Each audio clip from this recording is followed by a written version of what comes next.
Hi, I'm Chin. Let's watch the video and learn about North American porcupine.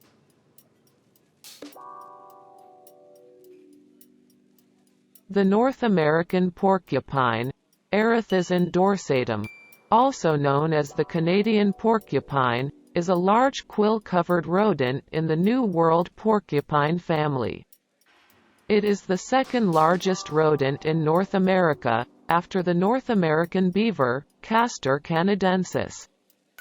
The porcupine is a caviomorph rodent whose ancestors crossed the Atlantic from Africa to Brazil 30 million years ago, and then migrated to North America during the Great American Interchange after the Isthmus of Panama arose 3 million years ago.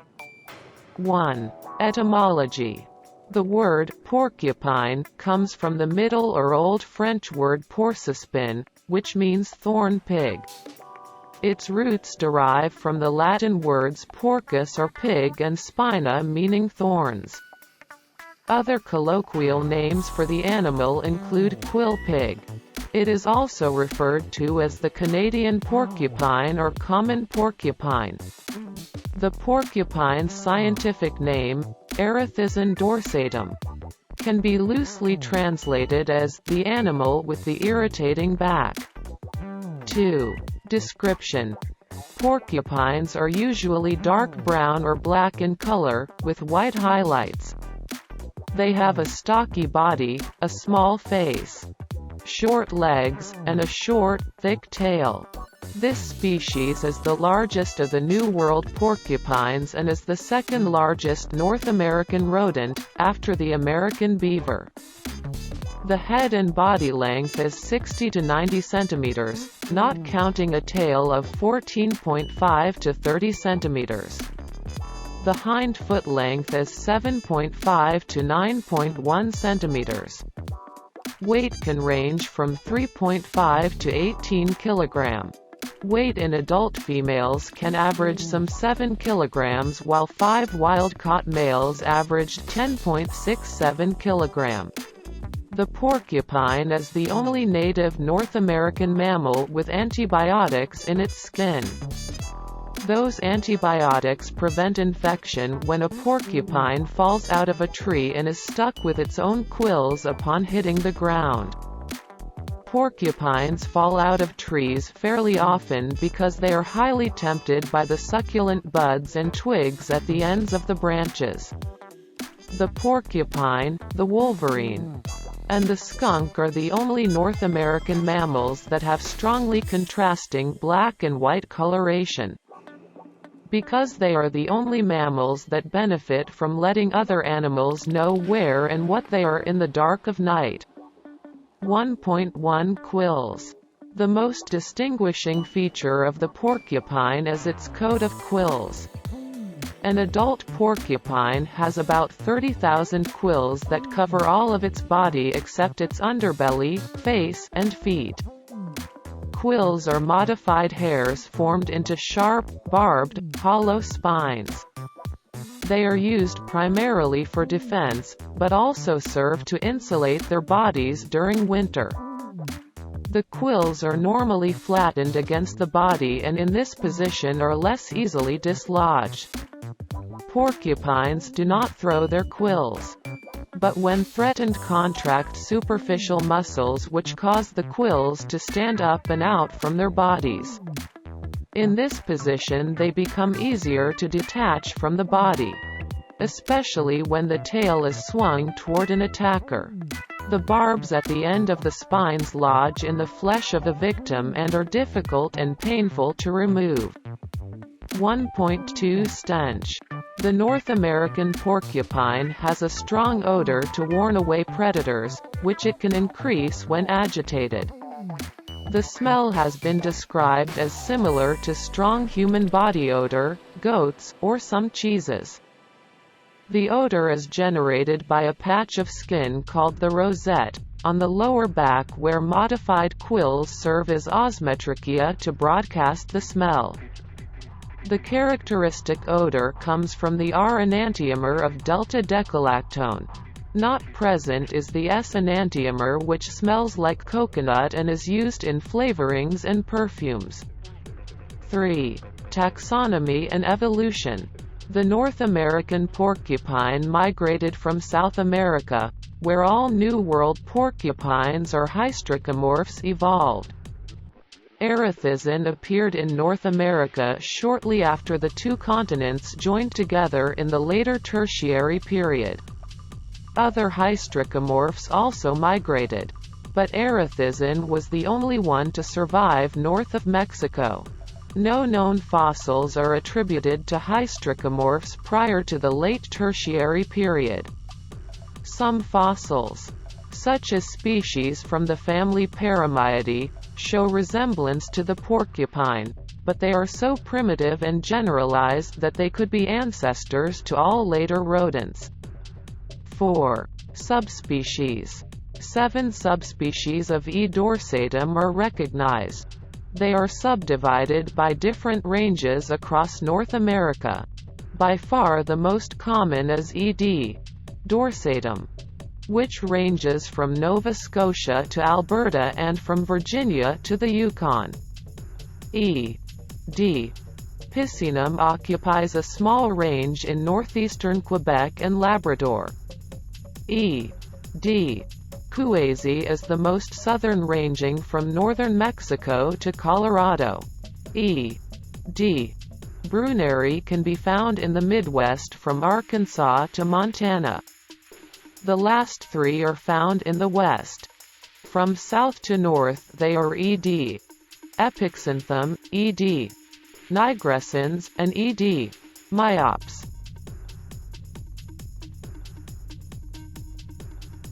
5. Distribution and habitat.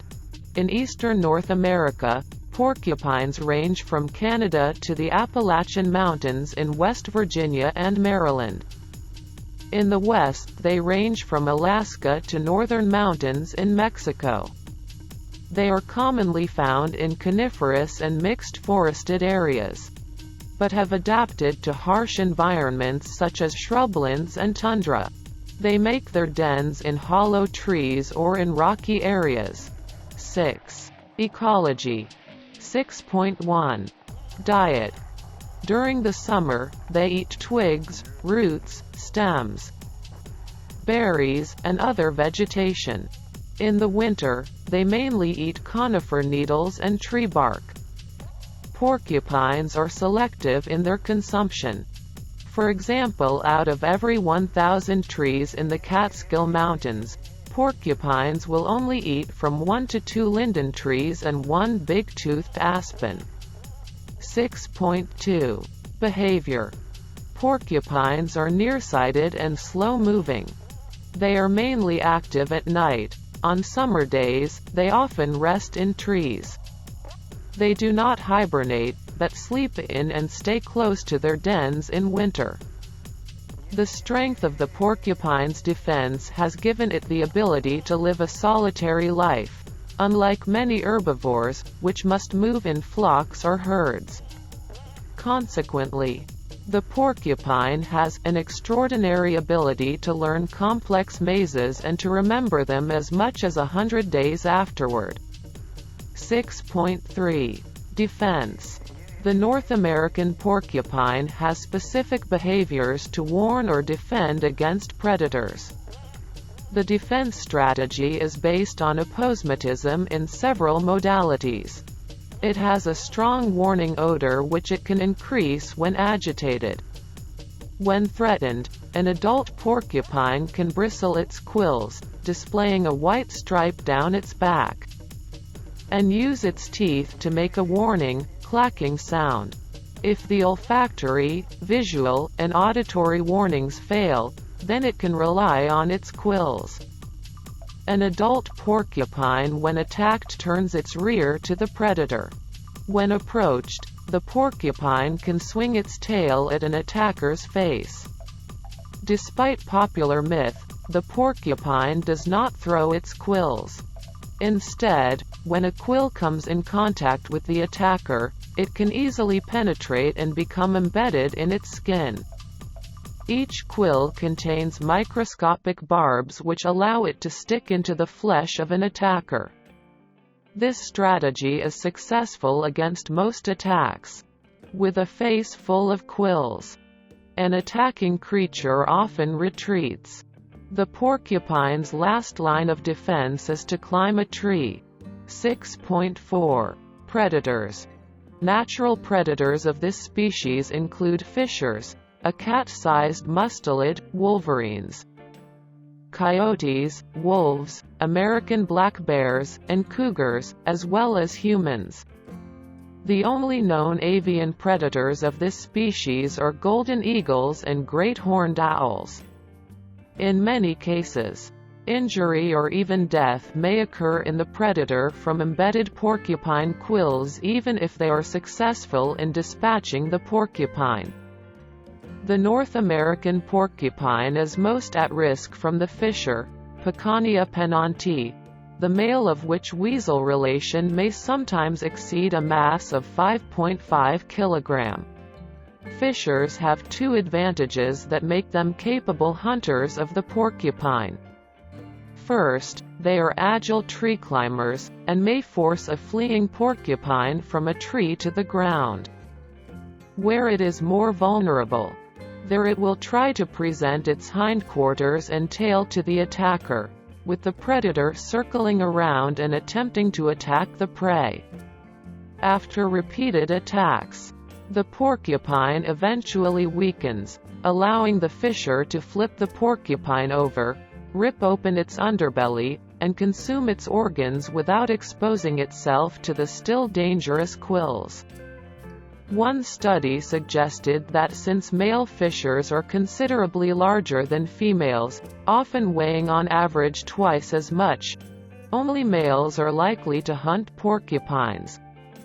It appears that female fishers usually favor prey such as snowshoe hares. Another effective predator is the cougar. It does not avoid the quills so much as seek to avoid being impaled by too many of them.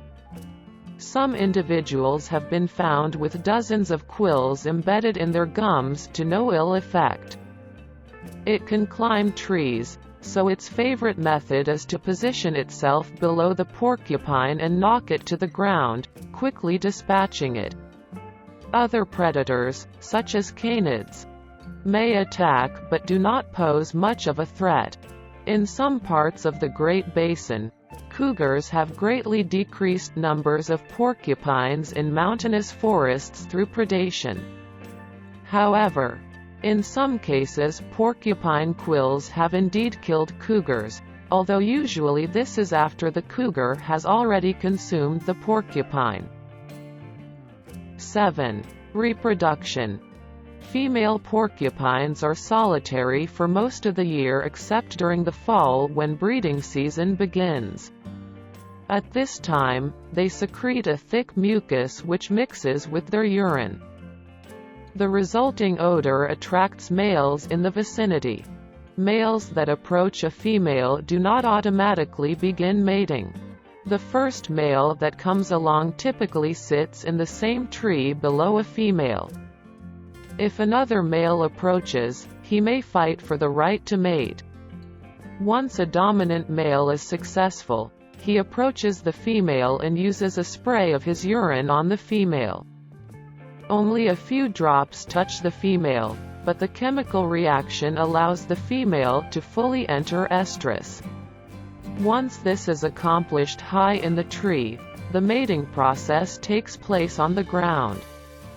When porcupines are mating, they tighten their skin and hold their quills flat, so as not to injure each other.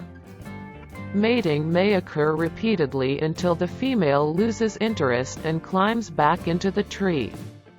The North American porcupine has a long gestation period relative to other rodents, an average of 202 days. By contrast, the North American beaver, which is comparable in size, has a gestation period of 128 days. The eastern gray squirrel, Sciurus carolinensis, has a gestation period of just 44 days. Porcupines give birth to a single young. At birth, they weigh about 450 grams, which increases to nearly 1 kilogram after the first 2 weeks. They do not gain full adult weight until the end of the second summer, about 4.5 kilogram. Their quills harden soon after birth. Female porcupines provide all parental care. For the first 2 weeks, the young rely on their mother for sustenance. After this, they learn to climb trees and start to forage. They continue to nurse for up to 4 months, which coincides with the fall mating season. They stay close to their mothers. Mother porcupines do not defend their young, but have been known to care for them even after death. In one case, when a baby had fallen to its death from a tree, the mother came down and stayed by her offspring's side for hours, waiting vainly for it to revive. 8. Life expectancy. North American porcupines have a relatively long life expectancy, with some individuals reaching 30 years of age. Common causes of mortality include predation, starvation, falling out of a tree, and being run over by motor vehicles. 9. Porcupines and humans. Porcupines are considered by some to be pests because of the damage that they often inflict on trees and wooden and leather objects. Plywood is especially vulnerable because of the salts added during manufacture. They also often injure domestic dogs who inspect or attack them. Their quills are used by Native Americans to decorate articles such as baskets and clothing. Porcupines are edible and were an important source of food, especially in winter, to the native peoples of Canada's boreal forests. They move slowly, having few threats in their natural environment, and are often hit by vehicles while crossing roads. Porcupines are infamous among backpackers and backpacking publications for their love of salt, especially eating road salt-covered boots left outside of tents overnight.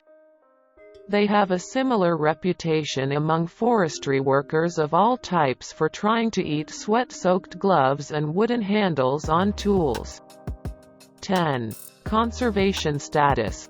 Globally, the North American porcupine is listed as a species of least concern. It is common throughout its range except in some U.S. states in the southeast part of its range. For example, it is listed as a species in need of conservation in Maryland. As of 1999, 15 remnant populations remain scattered throughout north-central Mexico. These live in riparian forests, mesquite scrubland, grasslands, and thorn forests. They are threatened by hunting and habitat loss.